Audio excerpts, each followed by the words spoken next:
ناقابل برداشت بوجھ ثابت ہوتا ہے اور غربت کی لکیر سے نیچے رہنے والے افراد کی تعداد میں مسلسل اضافہ ہی ہوتا جاتا ہے۔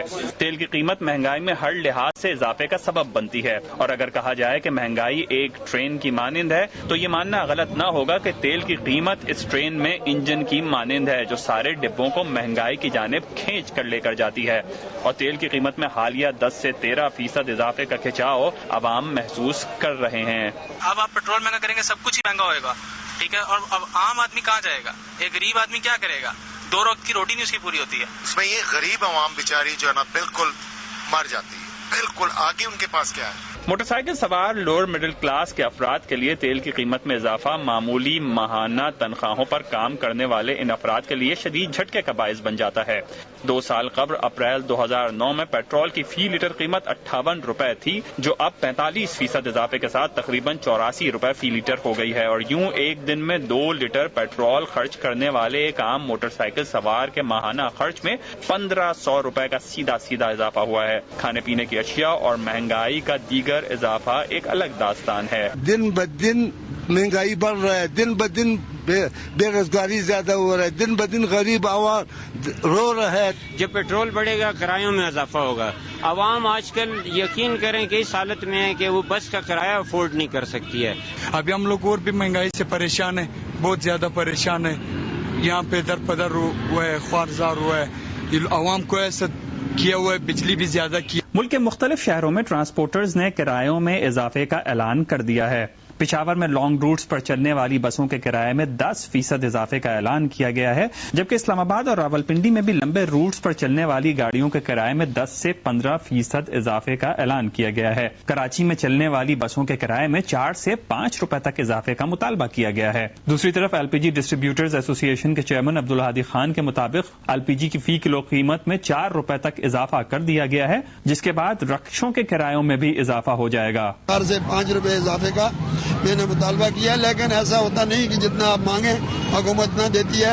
وزیر ٹرانسپورٹ اور سیکرٹری ٹرانسپورٹ جب ہم سے مذاکرات کریں گے تو اس میں کچھ گیو اینڈ ٹیک والی بات ہوگی انشاءاللہ۔ ڈیزل کی قیمت میں اضافے کے بعد فشریز میں بوٹوں سے مچھلی پکڑنے کی لاگت میں بھی اضافہ ہو رہا ہے۔ بالکل وہ رکنا پھر شروع ہو جاتی ہے۔ اس سے پہلے جب یہ 76-77 روپے بڑھا تو لانچیں کچھ رکنے، اب جو حالات ہوئے ہیں اس سے تو یہ لگ رہا ہے کہ مطلب ہے کہ جو لانچ کا مالک ہے وہ کس طرح بھیجے گا لانچ، مجھے آپ بتائیں نا۔ حالیہ اضافے کے بعد مختلف خوردنی اشیاء یعنی بسکٹس، پانی کی بوتلیں اور دیگر مصنوعات کی قیمتوں میں اضافہ ریکارڈ کیا جانے لگا ہے جبکہ کھیتوں سے شہروں میں غذائی اجناس، سبزی اور پھل منتقلی کی لاگت میں اضافے کے باعث غریب آدمی کے لیے روزانہ کے کھانے پینے کے اخراجات کے بجٹ میں بھی اضافہ ہو رہا ہے۔ امیر آدمی کے لیے یہ اضافہ معمولی صحیح لیکن 6, 7 یا 8 ہزار روپے ماہانہ کمانے والے افراد کے لیے یہ اضافہ ایک زور کا جھٹکا ثابت ہو رہا ہے۔ عوام میں مطلب دار بے چینی پائی جاتی ہے اور یہ ایک عوامی حکومت ہونے کے ناطے انہوں نے جو یہ بم گرا دیا ہے یہ تو سراسر ظلم ہے۔ عام آدمی کی زندگی جو ہے مشکل ہو جائے گی، ایک نہ ایک دن ایسا آ جائے گا کہ لوگ جو ہے یہ جو حکومتوں کے پیچھے جو ہے اٹھ جائیں گے اور انقلاب آئے گا۔ مختلف بڑے شہروں کے درمیان بسوں سے سفر کرنے والے افراد اب زیادہ کرایہ دینے پر مجبور ہیں۔ بڑے شہروں کی جانب آ کر یومیہ اجرت پر کام کرنے والے افراد اور دیگر غریب افراد بسوں کے ذریعے سفر کرتے ہیں اور اطلاعات ہیں کہ کراچی تا پنجاب کرایوں میں 200 سے 300 روپے اضافہ کر دیا گیا ہے۔ پہلے 200-250 ہوتا تھا، ابھی 350 روپے کرایہ ہو گیا۔ دباؤ محسوس کر رہے ہیں اور مہنگائی ہے، مہنگائی کے دور میں کراچی آنا جانا جو ہے نا مشکل ہوتا جا رہا ہے۔ کاروبار نہیں ہے، کچھ بھی نہیں ہے، پریشان ذہن اور خراب ہوا ہے، کچھ نہیں ہو پا رہا ہے۔ اس ٹائم پہ مہنگائی اتنی ہو گئی ہے اور پیٹرول پہ تو کچھ زیادہ ہی وہ ہو گئی ہے کہ بہت مہنگا ہو گیا پیٹرول، ہم اس ٹائم افورڈ نہیں کر پا رہے ہیں پیٹرول کو۔ کیا کریں بھائی، مر گیا ہم، نہیں ہے دھندا ایمان سے۔ صبح سے کھڑے ہوئے یہ لوگ سب کھڑے ہوئے 10-11 بجے سے، مشکل سے ایک آدھ سواری لے کے گیا ابھی ایک گاڑی والا، ورنہ نہیں۔ تیل کی قیمتوں میں اضافے کے باعث ہر طرف مہنگائی کی صورت میں اس کے اخراجات دیر تک محسوس کیے جاتے رہیں گے اور ایسے میں صحت پر ہونے والے اخراجات، تفریح کے مواقع یا بچوں کی تعلیم پر ہونے والے اخراجات ختم کرنے جیسے انتہائی اقدام کے علاوہ غریب آدمی کے لیے کوئی اور چارہ نہ ہوگا۔ پروگرام آج کا عمران خان کے ساتھ کے لیے کیمرامین آصف شیخ کے ساتھ علی عمران سید، جیو نیوز، کراچی۔ ہم صرف اس بات کی امید ہی رکھ سکتے ہیں کہ ان حالات کی آگاہی وزیر اعظم یوسف رضا گیلانی اور ان کے کابینہ کے اراکین کو اور ان کی حکومت کو ہوگی، لیکن ان کی عادت و اطوار سے کسی قسم کی اس آگاہی کی اطلاع نہیں ملتی ہے۔ کمرشل بریک اور اس کے بعد ذکر کریں گے کہ صرف مہنگائی ہی نہیں بلکہ کراچی جیسے بڑے شہر کے اندر جرائم نے بھی غریب لوگوں کا، عام کراچی والوں کا اور اچھے خاصے تاجر پیشہ لوگوں کا بھی جینا دو بھر کر دیا ہے۔ مہنگائی کے اوپر یہ جرائم کا راج، اس کے خلاف کراچی کے تاجر متحد ہو رہے ہیں۔ ایک بھرپور احتجاجی تحریک چلانے کا اعلان کیا گیا ہے۔ اس کا احوال آپ کو دیں گے کمرشل بریک کے بعد۔ Welcome back. پاکستان میں شاید کسی کے لیے بھی یہ نئی خبر نہیں ہے کہ کراچی کی شاہراہوں پر جرائم پیشہ افراد کا راج ہے۔ کراچی کے گلی کوچوں پہ جرائم پیشہ افراد آزادانہ گھوم رہے ہیں۔ کراچی میں جرائم کی صورتحال اس حد تک خراب ہے کہ کراچی کا شاید ہی کوئی خاندان ایسا ہو جو کہ براہ راست اسٹریٹ کرائم سے یا کراچی میں ہونے والی جرائم سے براہ راست متاثر نہ ہوا ہو۔ اب کراچی کے تاجروں نے جن کے لیے کراچی میں کاروبار کرنا تقریباً ناممکن ہو گیا ہے، اس جرائم کی وبا کے خلاف بھرپور احتجاجی تحریک چلانے کا اعلان کیا ہے۔ کراچی کے تاجروں کو خاص طور پہ پریشانی ہے منظم بھتہ خوری سے اور ان واقعات سے جس میں کراچی کے اہم لوگوں کو ٹیلی فون کر کے بھتے کی رقم وصول کی جاتی ہے یا ہفتہ یا سالانہ بھتہ وصول کیا جاتا ہے، اور اس کے علاوہ ان متمول تاجروں کے بچوں کو، ان کے اہل خانہ کو دھمکیاں دی جاتی ہیں یا انہیں باقاعدہ اغوا کر لیا جاتا ہے اور تیزی سے اغوا برائے تاوان کی رقوم وصول کی جاتی ہیں۔ اس کے خلاف کراچی میں کل احتجاجی تحریک شروع ہو رہی ہے اور سب سے پہلے آل کراچی تاجر اتحاد نے کہا ہے کہ کل کراچی میں ہڑتال رہے گی اور کراچی کی 300 بڑی مارکیٹس جرائم کی اس وبا کے خلاف بند رہے گی۔ دوسری طرف Karachi chamber of commerce and industry نے اور کراچی کی دوسری نمائندہ تاجر تنظیموں نے کہا ہے کہ کل وہ ایک احتجاجی جلسہ منعقد کریں گے کراچی کے پولو گراؤنڈ میں، جس میں کراچی کے تمام تاجر جمع ہوں گے۔ حکومت سے کہا گیا ہے کہ ایک ہفتے کے اندر صورتحال کو فوری طور پہ بہتر بنایا جائے اور اگر یہ صورتحال بہتر نہیں ہوتی تو کراچی کے تاجر مکمل طور پہ اور غیر معینہ مدت کے لیے کاروبار کو بند کر دیں گے۔ اس کا اعلان آج کراچی کی نمائندہ تاجر تنظیموں کے قائد سراج قاسم تیلی نے کیا۔ ایجنڈا ہے اور ہماری ڈیڈ لائن ہے 12 تاریخ، آج 4 تاریخ ہے، یہ 12 تاریخ تک ان چیزوں پہ عمل کرے گی حکومت۔ اگر 12 تاریخ کو عمل نہیں کرے گی تو زیادہ سے زیادہ 3-4 دن کے نوٹس پہ ہم اسٹرائک بھی کریں گے اور وہ اسٹرائک ایک دن کی نہیں ہوگی اور وہ اسٹرائک میں کوئی چیز نہیں ہوگی سوائے اس کے کہ ہم تالے لگائیں گے اپنے دھندوں کو، اپنے بزنسز کو، اپنی دکانوں کو، اپنی انڈسٹریوں کو، اپنی آفسوں کو، اور گھر جا کے بیٹھ جائیں گے اور وہ جب تک نہیں کھولیں گے جب تک یہ 10 چیزیں نہیں ہوں۔